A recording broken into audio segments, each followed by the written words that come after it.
In order for a vehicle, faceless or non-faceless, to have a long serviceable career, it needs regular maintenance.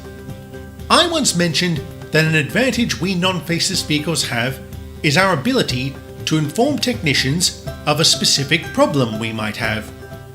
This eliminates the need for them to find it first and makes the process that much quicker.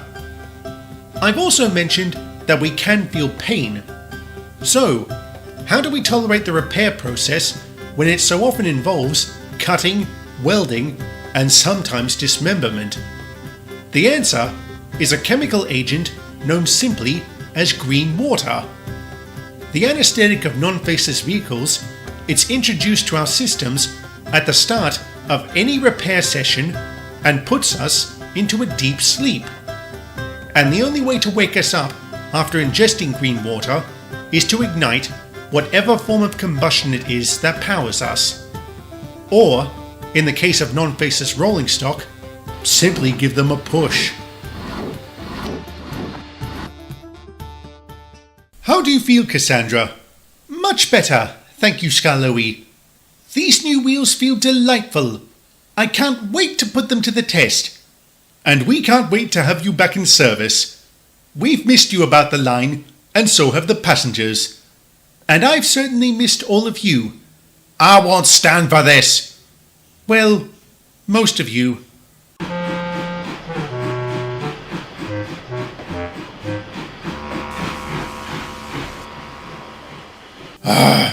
It isn't fair. Do I dare to ask what today's complaint is, Duncan?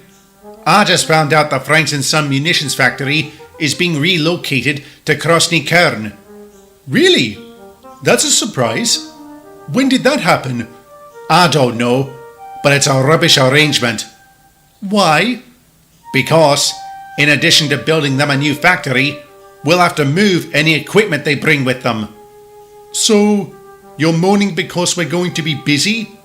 We're overworked as it is, especially me. And you can be sure I'll get lumbered with all the horrid jobs. Horrid jobs for a horrid engine. Shut it, you rolling barn. I rest my case. I plan on telling the manager my thoughts when I next see him. In your usual manner, I take it. Skarloey, I'm a plain-speaking engine and I believe in plain speaking. And I'm willing to wager that will go about as well as every other time you've been direct. Skarloey was right, of course. Duncan did indeed tell the SKR's manager his thoughts on the matter, in his regular, abrasive way, and was promptly given a tongue lashing for it. He was indeed given the undesirable jobs throughout much of the project, so I guess he was right. As to the construction itself, I should provide some background before going any further.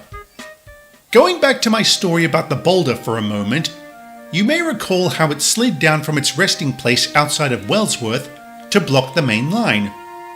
You probably also remember how it was removed thanks to Mr. Billy Shoepack from the Franks & Son munitions factory located at Brendam. I'm sorry to say there were consequences to this action.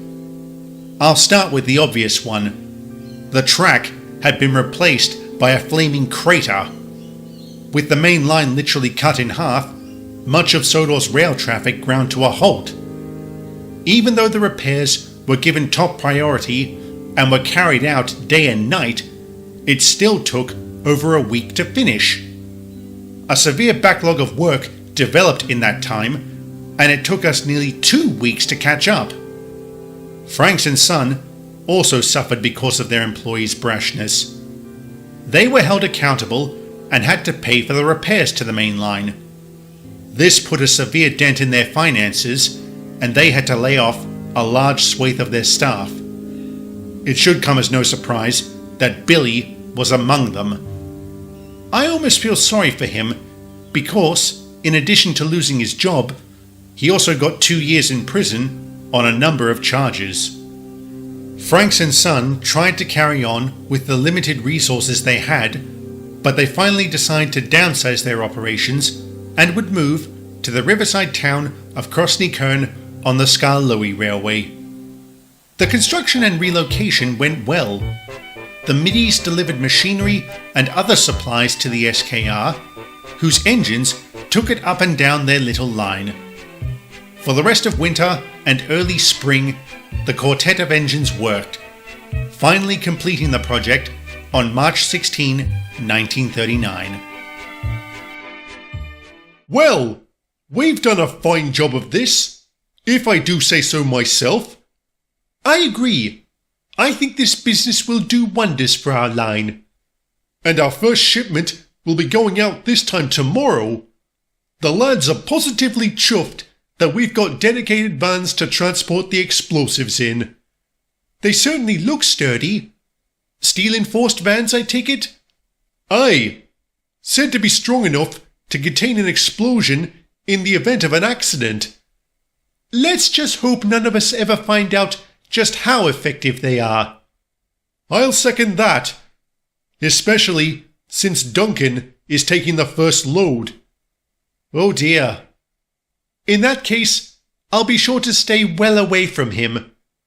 I feel like that all the time. Very good, Ivo.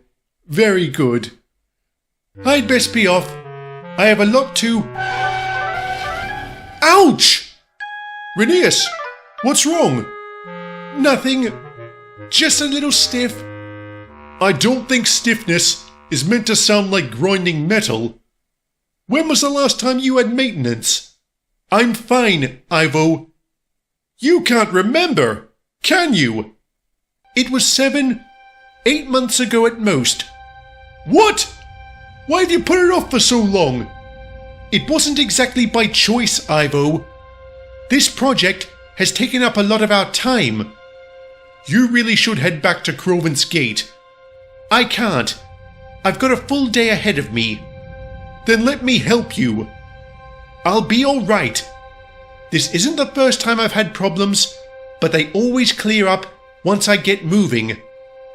All right. Just promise me you'll go in for repairs soon. I'll go tomorrow. All right. Just take care, Rheneas. I always do.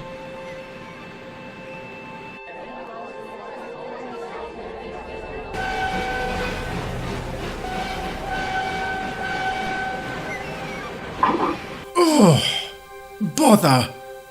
You don't sound too good, Rheneas. I'm fine, Bethany. Don't bother trying to talk him out of taking this train. Oh, he's in one of those moods, is he? What mood? A stubborn mood. My mood's no different to any other day. Exactly.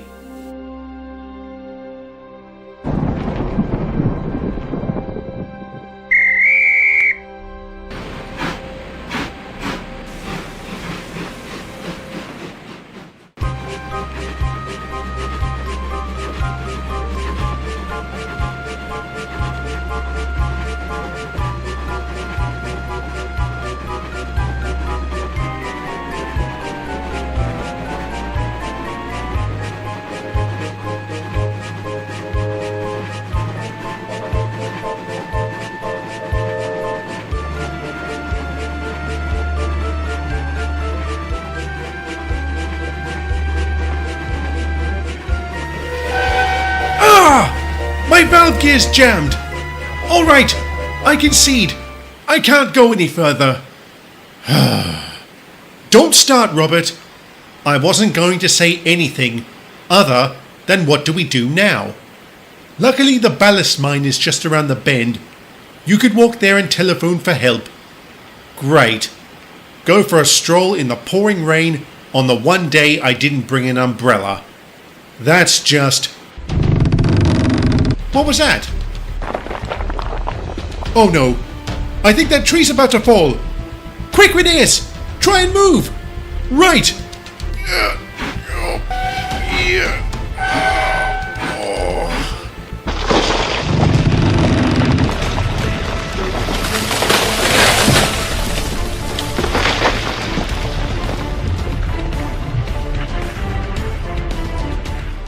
Bust my boiler! That almost busted my boiler! Is everyone all right? All good here. Same here. Whew, that's a relief. Blimey, that was close. No, that was heroic. Saving our lives despite how painful it was? Yes, well done, Rheneas. Thank you very much. Phew, I'll need a lot of time in the workshop after this one. I'm sure you'll get it and more, you gallant little engine. And the SKR's number 2 did indeed receive some well-earned maintenance, as well as the adulation of his peers and his passengers. Duncan was given the job of repairing the damaged track near Boxford, and I'm sure you can imagine how well he took that assignment. Although, to be fair, I can understand his feelings. This might be a good time to discuss rail maintenance. While it is important for engines and rolling stock to be in top working order, none of that really matters if we don't have reliable rails to run on. However, rail maintenance is a lot like garbage collection. Essential, but tedious. Few engines enjoy being assigned to these details, as they tend to be incredibly boring. When we're not waiting around for hours on end for the workmen to finish their job, we're roaming back and forth with truckloads of ballast. Hang on, didn't we do this bit recently? I don't know. I'm sure we did, just down from the bridge. I can't rightly remember. At any case, it doesn't matter if we had. Work still needs to be done here. Oh, joy. You really don't like these jobs, do you?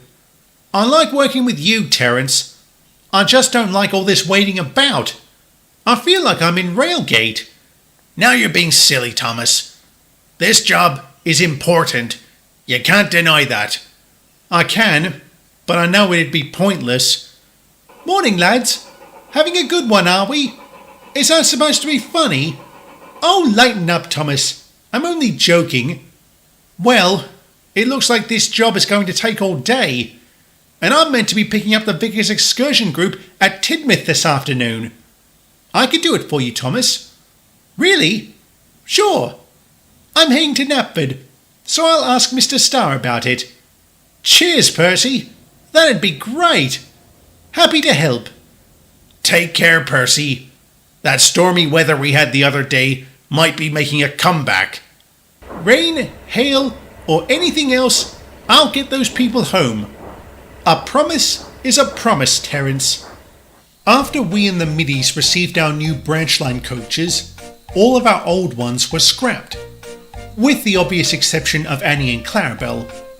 However, their practicality on passenger services was limited as they were simply too small.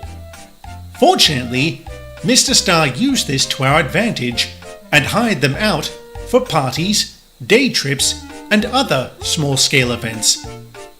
These ventures made a tidy profit for the LNER, or, in the case of the vicarage, a nice tax deduction. Our director was always a sharp businessman.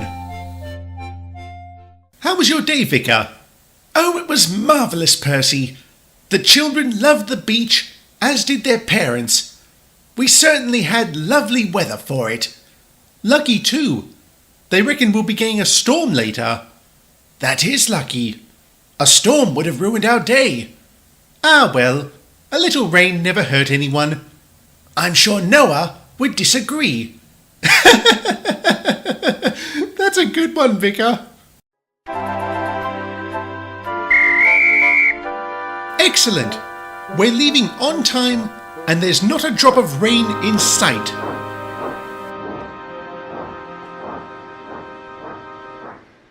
However, the calm wasn't to last. The rain came down hard all over the island. We engines had to adjust our speeds accordingly, as there were few things more dangerous to us than wet, slippery rails. But of all the areas on Sodor to be hammered by the downpour, Marston Heights was the most severely affected, as its waterfall had turned into a torrent. As Percy passed through its station, he was unaware what lay around the upcoming bend. The water levels of the canal had risen sharply from the rain and had washed away the track that ran beside it. Percy noticed this too late. Though he was travelling at a safe speed, though he braked hard, the wet rails conspired against him, making what happened next inevitable.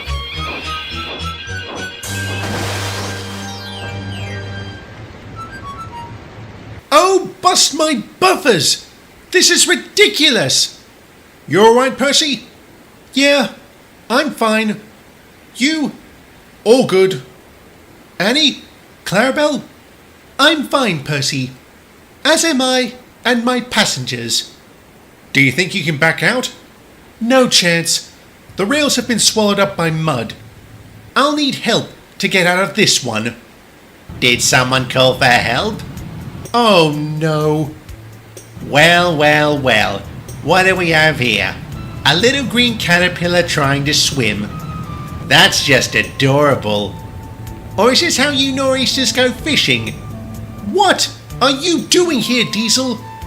I was up at the lumber yard. The lads thought they heard something, and I came to have a look. They knew this section of the track was underwater? I said they heard something. They didn't know what. And since they were chopping down trees at the time, it's a miracle they heard anything else. Well, congratulations. Something did happen, and I'm stuck in it. Okay. Don't panic. I'll go get Mickey. Sit tight, Frog. What did you call me? That's what you look like, being all green and in the water. I would call you Duck, but one of those is bad enough. Anyway, be right back. See you soon, Frog. You'll get yours, you big black weasel. Luckily, the rain would die down, so extracting Percy from the water was that much easier. I'm also pleased to say that his passengers made it safely back to Wellsworth, and that Diesel would get his comeuppance. But that is a story for another day.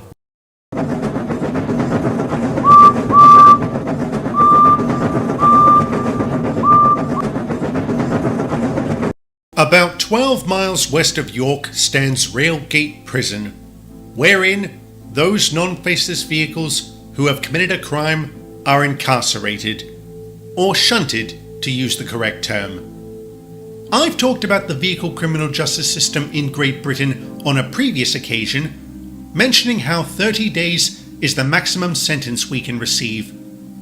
But there were a few points I didn't mention. For starters, not every vehicle who commits a crime is sent to Railgate. Depending on the severity of the offence and the circumstances surrounding it, a non-faceless vehicle can be shunted in their local community. Wendell, for instance, was shunted for 15 days on the Great Western Branch line he worked on, and Donald was given 7 days at Brendam for bumping Dominic that one time. Then you have the occasions like when Diesel threw Colleen into the back of Percy, and when Geoffrey sabotaged our trains. For their crimes, they got 15 and 30 days at Railgate respectively. Being a nor'easter, I am of course biased against the middies, and would naturally highlight every instance where they got into trouble with the law. But as you've seen for yourself, we've also had our own run-ins. One such incident, however, is more well known than the others, and I'm going to be talking about that today. But before I go any further, I have to again mention my story about the boulder. As I said, its destruction caused all manner of problems on Sodor. With passenger services severely disrupted, more buses began arriving on the island to compensate. And unfortunately, even after the main line was repaired, more than a few of our passengers didn't come back, preferring the convenience and affordability offered by the newly formed Sodor Bus Company. Among its fleet was a young chap named Bertie. He ran the service between Knapford and Farquhar efficiently and reliably. Unfortunately, he drove those of us who worked on the branch around the bend by bragging about it. He especially got on Thomas's nerves. So once again, the buses of Sodor have been a big help to you steamies, eh? Don't let it go to your radiator, Bertie. It only took a week for them to fix the canal. A week's a long time these days, Thomas. It's amazing with you lot. One little fault with your precious rails and you come unstuck. An entire section of track being washed away by rain is more than a little fault. But you can be sure, if something like that had happened on the roads, we'd just find a way to go around. You engines really are hamstrung when you think about it. Well, I'm not thinking about it. I'll choose rails over roads every day. It's your loss, mate. Your roads aren't better, you know. They cause friction. Our rails don't. So we can go faster than any of you. Yeah, sure. And I'm the Emperor of Persia. Just you wait and see. I'll show you how fast an engine can go. Provided your rails don't get washed away again. Ha ha ha ha! He boils me up so much, I could probably run without a fire. I'd like to show him. Me too. Me three. One of these days, lads, it'll happen. One of these days.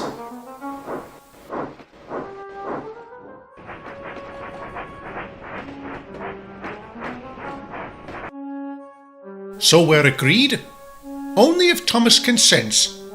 You could always tell him to go along with it, being station master and all. I could, but I'd rather give him the choice. All right, I respect that.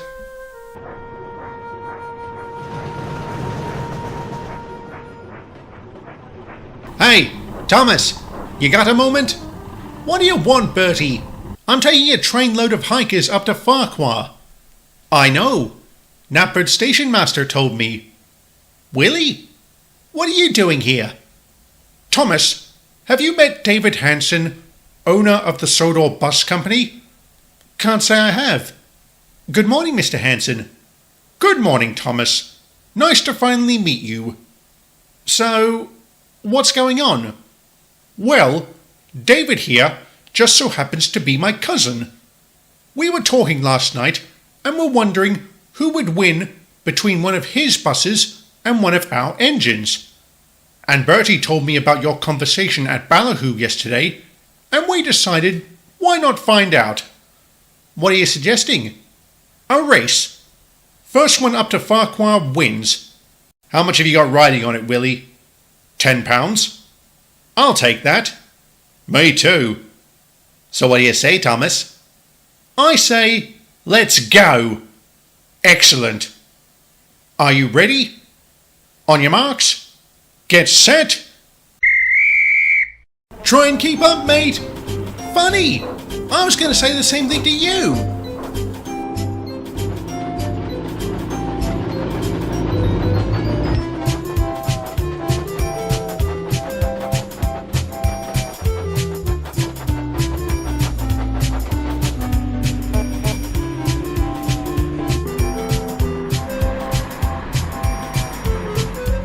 Oh, bother! Why didn't I take the bridge?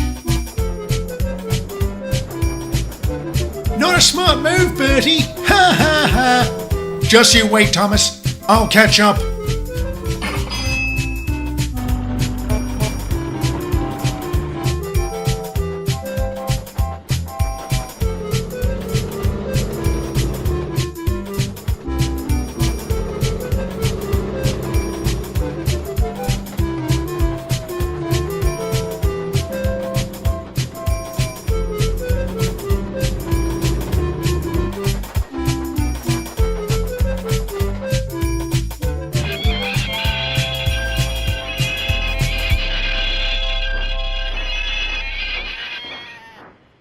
Blimey, Thomas! Why'd you come in so fast?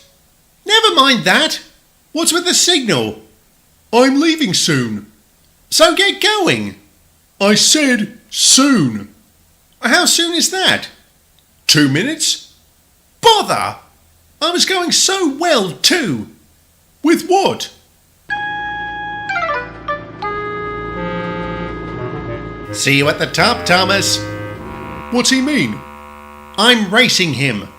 The winner is whoever reaches Farquhar first. Oh, how are you going? I was ahead, but now... Thomas, go. Really?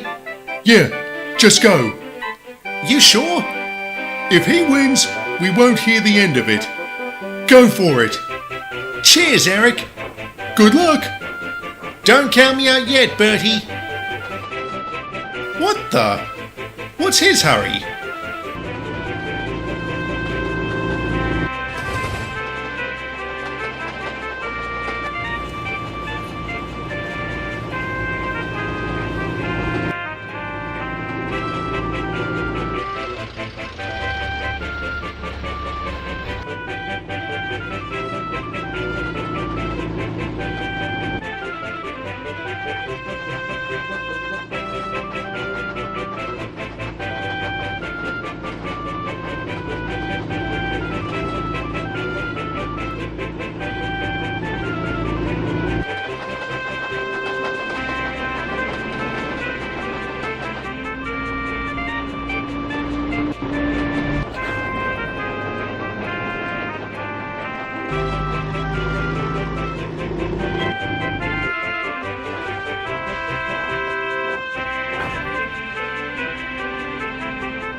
Yes! I won!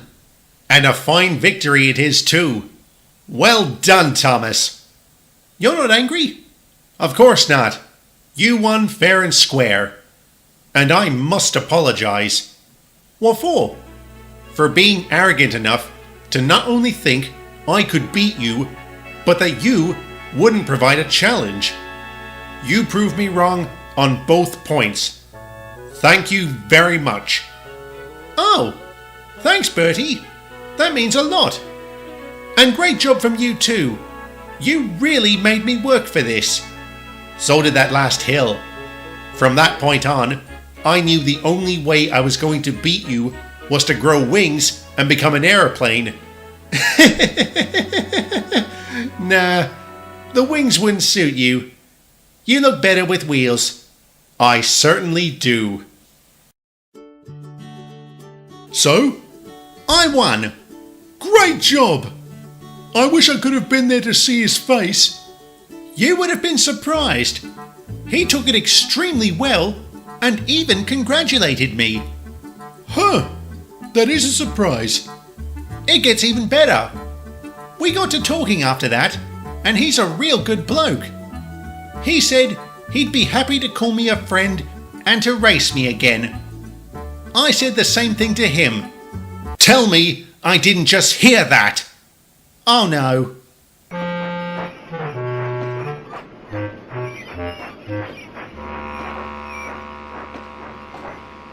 I did mishear that, right, Thomas? I didn't just hear you say you engaged in a race with Bertie the bus? Oh, bust my buffers. What's the big deal? No one got hurt. I showed the Sodor bus company what we can do and made a friend in the process. You're not entitled to be lucky when it comes to law breaking. What do you mean law breaking? Speeding, Thomas. I saw you fly out of Elsbridge. That's bad enough. But speeding while pulling a passenger train? Have you forgotten what happened to Arthur when he did that? Bust my boiler! You're right. I can't believe I did something so stupid. Me neither. Mr. Starr is going to be furious when he finds out. When's he get back from London? A few days. He'll be mad at me too. Why?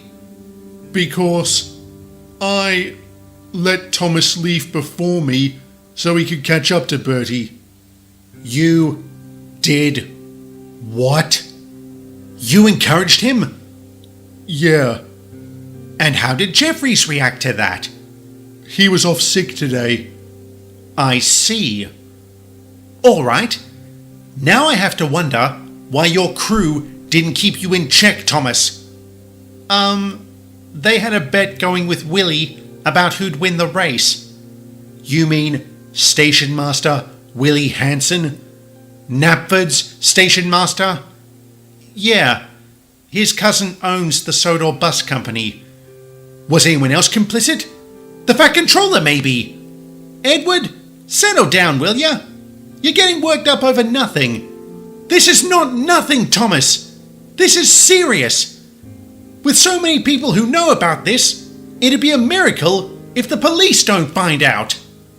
And it was seemingly a miracle. 2 days went by, and nothing about Thomas and Bertie's ill-conceived race became public. However, Mr. Starr would find out. The day he returned from London, following an important meeting he and Mr. Zorro had had with the railway board, Thomas and Eric told him what they had done. Our director was understandably and expectedly angry. He promptly took them off passenger duties and stuck them with goods and shunting work. But not before ordering them and myself to stay quiet, as such a stupid action was bound to cause controversy for the LNER.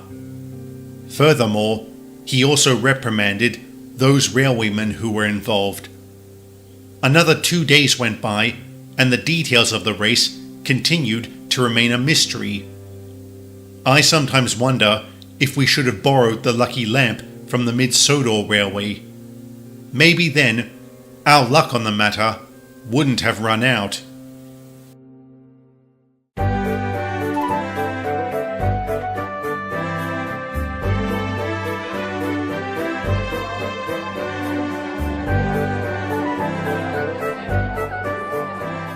How was your holiday, Pat? Lovely. Not nearly long enough, but they never are. Anything exciting happen while I was gone? Only if you count the race between Bertie and Thomas. Ay, Dios mio. Do not get him started, Patrick. Why don't you believe it, Carlos?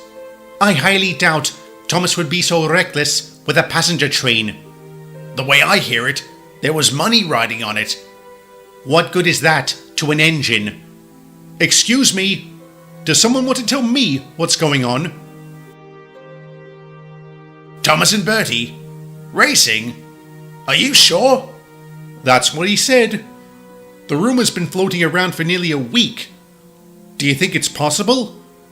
Thomas has done brash things before, but this? We'll have to investigate, Mickey. I know, Pat. I'm really hoping it's not true. Are you serious, Bertie? No word of a lie, Thomas. It's a real thing. What's it called again? The drunkometer. And it can tell when a person's drunk? How? I don't know the details, but they're trying out this gizmo in America to catch drunk drivers. And I hope they roll them out here too. The amount of times I've almost been ridden off the road by a drunk is ridiculous. Yes, because drunkenness is the only cause of accidents on the roads. It's never negligence or stupidity. What do you mean, Chief? Is something wrong, Mickey? That depends. Did you two really race one another up to Farquhar last week? I don't believe it. Chief, it was my fault. I goaded Thomas into it. But I went along with it. You're both to blame, so don't bother falling on your swords. This is a very serious matter. I have to inform the police. We know. I don't know you well enough, Bertie, but Thomas, I expected better from you. I'm very disappointed. Me too. Joey promptly took Thomas and Bertie into custody, and a magistrate from the Ministry of Transportation was summoned. He sentenced them both to 10 days in Railgate on a number of charges, ranging from criminal endangerment to speeding. And I'm sorry to say, the fallout from this was very severe. A larger investigation was opened that saw Mr. Starr reprimanded by the railway board for failing to report this to the police. Thomas's driver and fireman were suspended, as was Knapford's station master, Willie Hansen. The Sodor bus company had to pay a substantial fine and was almost put out of business. And finally, Eric was shunted in the sheds for 2 days. Every step of this investigation appeared in the papers, the coverage shattering our public image. Needless to say, the middies delighted in this and didn't hold back in pouring salt into our wounds. You must be heartbroken that Thomas got done in, Kate. You can't talk, Diesel. You've been to Railgate too. I'm not there now. Give it time. I'm sure that'll change. Blow it out your smoke box. That's how we talk, mate. You got me pickup ready or not? No, I don't. I have to organise this lot first. Then shake a wheel. I gotta get back to Brendam. I need to collect some more trucks. But if you'd get them for me, that'd be great. Why would I do you a favour? They're just a little stiff and hard for me to move. But if you don't think you can handle them... You reckon I can't? Where are they? Over there, under the shed. The empty ones, obviously. No worries. I'll move them. Just you watch. Kate? Aren't those the trucks with the faulty brakes and rusty frames? The ones that are marked to be scrapped? I don't know, Alex. I can't remember.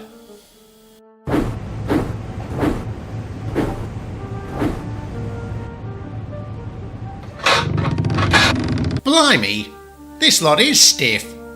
I did warn you, Diesel. Do you need a hand? No, I got this. Just watch. Come on, move it. Oh. Come on. Maybe you should take it easy, Diesel. Rubbish. I got... Ah!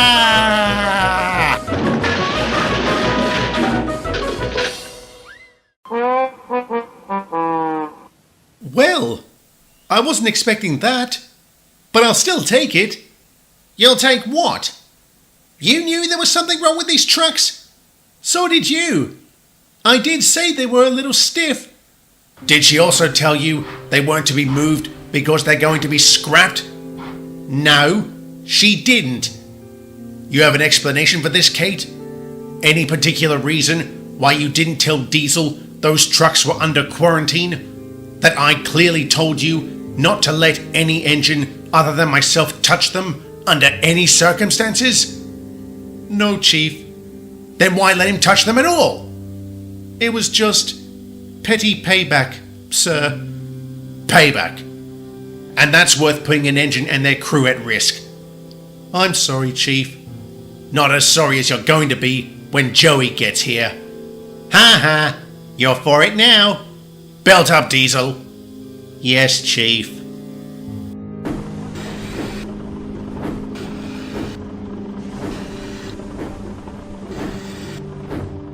Kate? What are you doing here? Pipe down, number one. Yes, Mom. Whew. She was pleasant. Believe it or not, she's one of the good ones. You're joking. I wish. What are you doing here? Oh, I played a prank on Diesel, and it backfired. The courts gave me 6 days. What did you do? It doesn't matter. It wasn't worth it. I know the feeling. Me too. Is that you, Bertie? Yeah, it's me. Nice to see you, Kate. In a manner of speaking. Likewise. So, what's it like around here? Boring. All we do is stand around and wait for the days to end. And with all this inactivity, I'm worried what'll happen when they try and move us. I hadn't thought about that. This is going to be miserable. But at least I'm in good company. Thank you for that. Yeah, thanks. And Kate, you look lovely today. Oh, you're sweet, Thomas. Why, Thomas, you old dog. I'm pleased to say that something good would come of this whole experience. And I mean that in more ways than one. This would be the only time the trio would be on the wrong side of the law.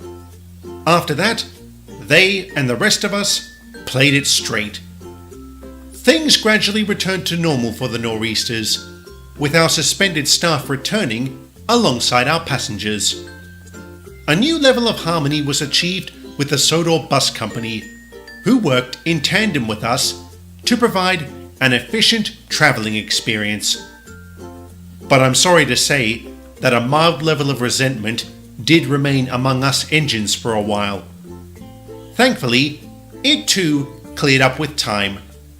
And a good thing too, given the operation that was about to follow. But that is a story for another day.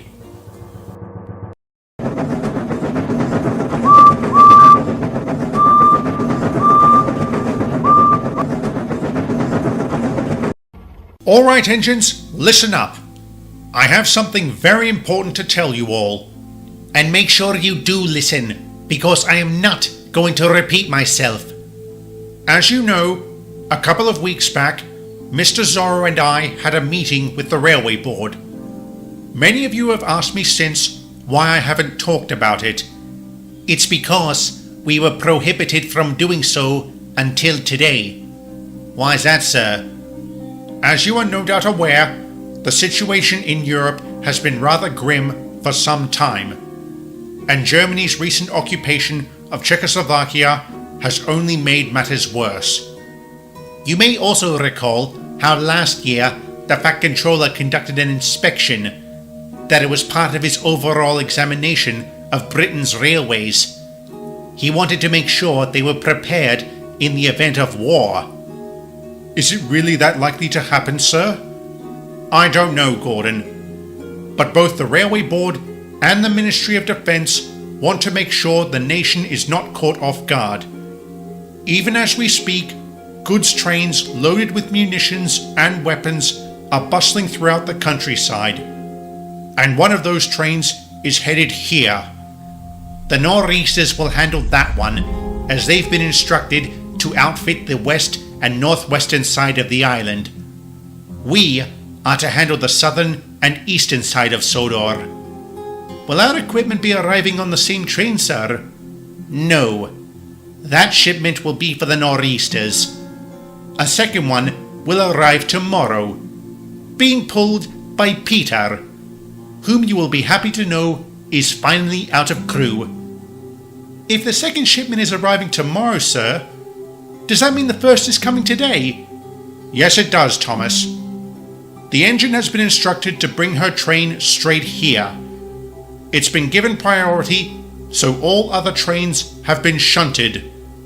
That probably means James and Edward are stuck at Barrow right now. I feel sorry for Edward. This is disgusting! Will you stop complaining, James? How can you be so calm about this, Edward?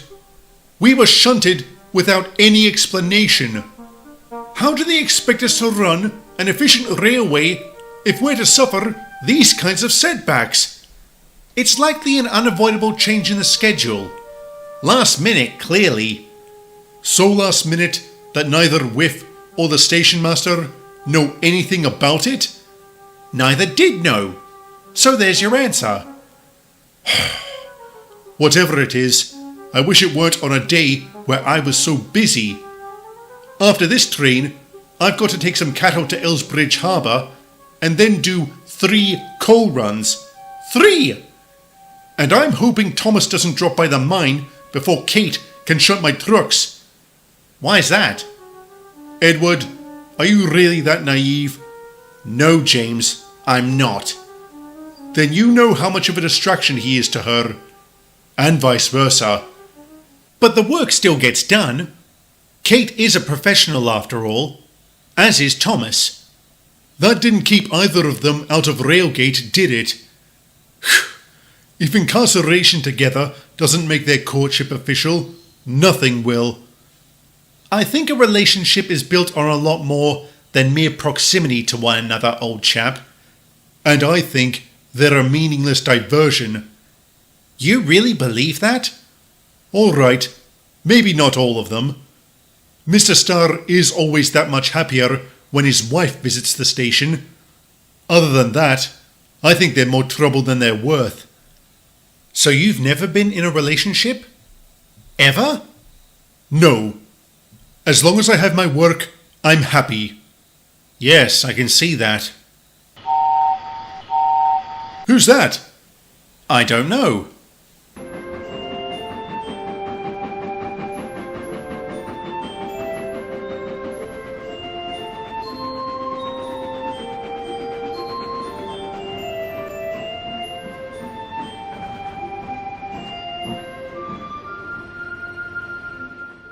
Hello, lads.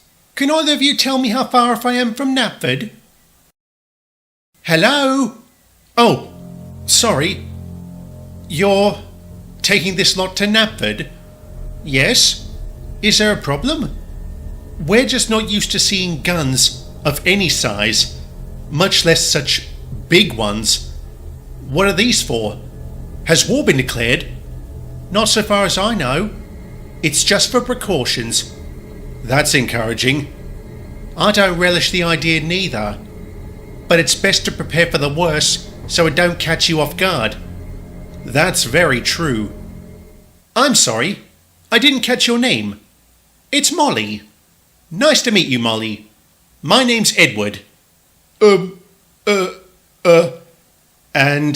this is James. And in answer to your question, you're about 30-odd miles from Knapford. Just carry along this track and you should get there inside the hour. Is that where I'll find Mr. Starr? I was told to report to him. Yes. So, our director knew this was coming? Strange he didn't tell us. I can't answer that, mate. All I know is my job. No, I understand. Forgive me, I wasn't accusing you. I know. Anyway, I best be off. Nice meeting you two. I'm sure we'll see each other again very soon.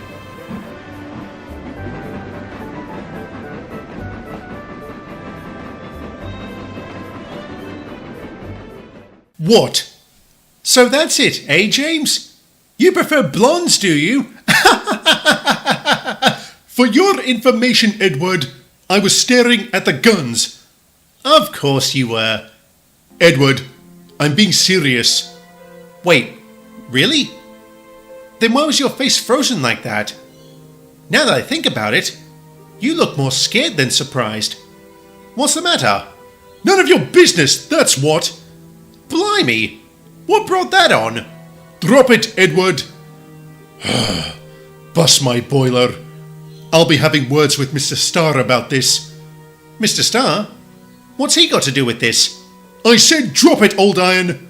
Oh, nice.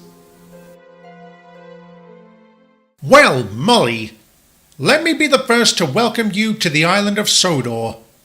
Did you have any problems getting here? No, sir. I thought I might have gotten lost at one point, but I managed to find the way thanks to a real nice bloke named Edward. That's the Edward I told you about back on the GER, Molly. You don't say. I can't believe I didn't realise that. Small world. Was James there by any chance? Yes. Why? I'd like to apologise for any abrasive comments he might have made. Actually, he didn't say anything. What? Nothing at all? A few stammers, but that's it. Are we talking about a red engine with golden stripes and the number 5 on his tender? Yeah, that's him. He just stared dumbfounded, almost like he was scared of the guns. I'm not surprised. Excuse me, sir? Nothing. That's enough chit-chat, engines. We have important work to do. Molly, I'm sure you'll need to refuel. You'll find some coal and water around the corner. Once you've topped up, get back here and we can make a start on this lot. Yes, sir. Thank you, sir. I'll be right back.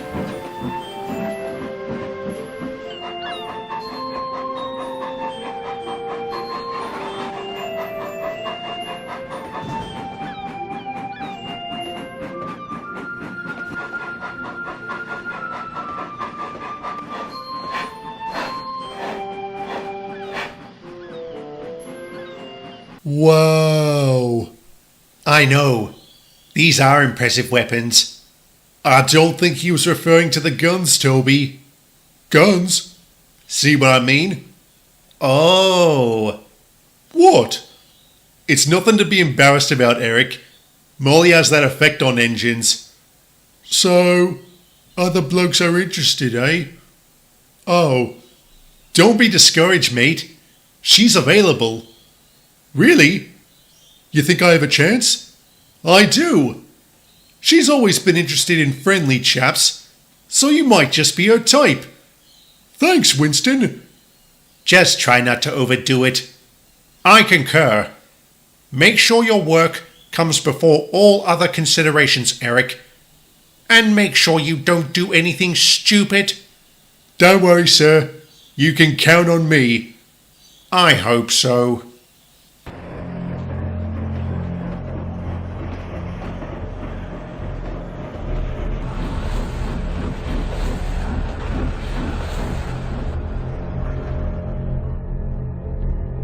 Are you ready? Absolutely. Let's go. Excuse me, Mr. Starr.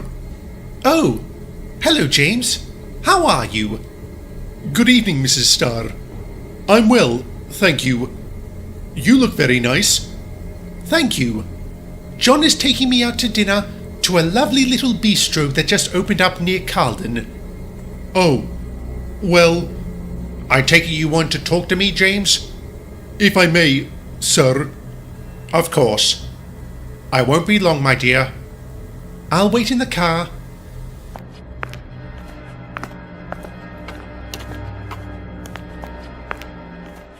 I know what you want to say, James.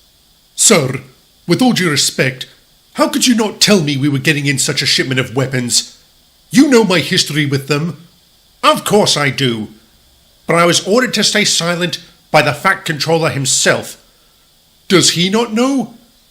This may surprise you, James, but there are greater concerns than yourself.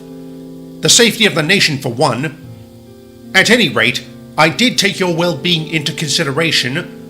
Why do you think I arranged it so you would be too busy to help the others position those weapons? Oh. So you see, I'm not completely heartless. I take it you still haven't told the others about your past? No, sir. I just can't bring myself to talk about it. You remember me telling you that I served in the Great War? Of course, sir. The Gallipoli campaign, right? Yes. For years after, I wouldn't talk about it with anyone. I was afraid if I did, the horrors would come flooding back. Then one day, I realized that being silent wasn't going to change what had happened. Did talking about it help? Not really. But I still think it was better than keeping it to myself. And given the conversation I had with Edward earlier, it'd probably do you well to talk about it. Are you ordering me to do that, sir? Of course not. Only you can decide when you're ready. But you might want to decide soon, as we and the middies will be getting in additional shipments over the coming weeks. And I will need your help to organize them. Can you do this, James? I'll try, sir. No, I don't want you to try. I want you to do. This job is too important to not have your complete attention. Look me in the eye and answer this question definitively. Can you do this? Yes, sir. I can. Very good. I knew I could rely on you, James. Peter's return was warmly welcomed by the middies, who were also slightly intimidated by the train he had brought with him. Now that both companies had received their shipments, Sodor's militarization could begin in earnest. In addition to positioning the railguns and the ammunition they fired, trucks loaded with disassembled weapons of various types were carried about and hastily set up by skilled technicians. Naturally, the sight of so much military hardware on and above Sodor gave many cause for concern. However, it also inspired intense patriotism by an equal number of people. I've always suspected that was intentional, especially given what the second phase of this undertaking was revealed to be. After the initial defences were established, which took about a fortnight to complete, it was announced that a joint Army-Navy base was going to be built near Vickerstown. This project, we and the middies would take part in together, doing so quite harmoniously. I'm pleased to say that throughout both phases of the effort, James had been his usual reliable self. However, he still didn't talk about why he'd had such an acute reaction to the guns. That was until one day during the construction of the base. You must feel right at home working this close to the water, eh, Frog? Can you give that a rest for 2 minutes, Diesel? I could, but I'm not going to. Fancy being silly enough to fall into a canal. Says the engine who got bumped off the rails by a breakdown train. And who attempted to shunt trucks that were meant to be scrapped. Grrr! You know what? I don't have time to waste on you two. I've got better things to do. Like what? Nothing. Ha ha ha.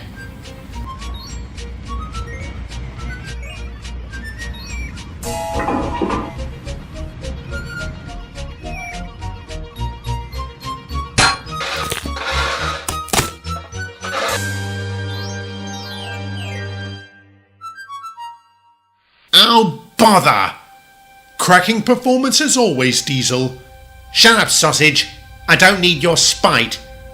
What in fizzling fireboxes is going on here? Diesel? What are you doing playing around with the guns? I wasn't playing with it. It just derailed while I was shunting it. The gears probably got jammed in the sleepers or something. Oh, so you just happened to get the dodgy one, is that right? One of these days, Diesel, your mucking about is going to cause a disaster. I wasn't! Never mind. Let's just get this sorted.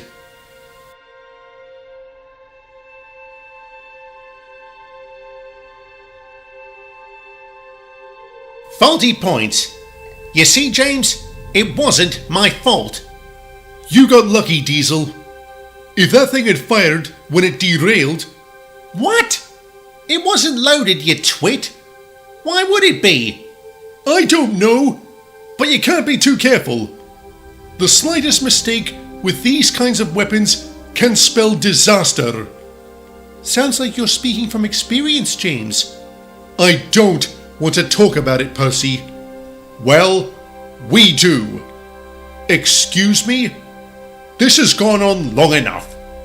Clearly, you have some profound issues with regards to these armaments, and we want to know what they are. We, the rest of us, have been talking. We were going to speak to you tonight at the shed, but as the old saying goes, there's no time like the present. Look, I'm sorry I've been acting like a prat lately. It's just, these weapons remind me of a part of my life I'm not eager to revisit. James, whatever the problem, we can help you through it. Please, tell us. All right, I'll tell you. It was back when I was part of the Lancashire and Yorkshire Railway. I worked on its Eastern Division with my partner, Amanda. We were both mixed traffic engines, so we were kept plenty busy. A regular job of ours was to deliver shipments from a munitions factory on our part of the line. One day, we were both assigned to handle a particularly large delivery, which included several gun batteries similar to the ones we've been getting recently. The job was going well enough until I had to shunt a couple of railguns, one of which was primed and loaded. It took only the slightest bump and the thing fired.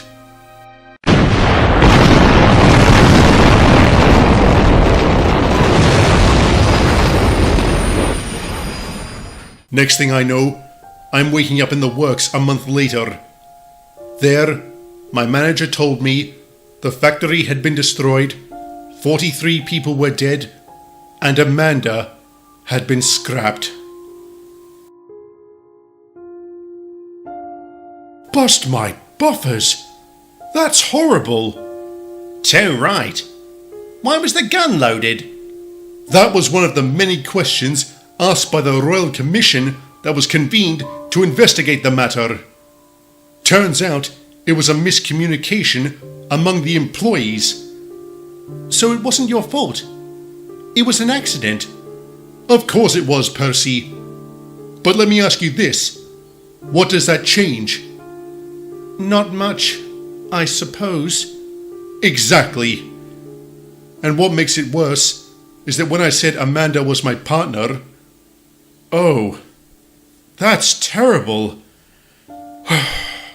Now you lads know.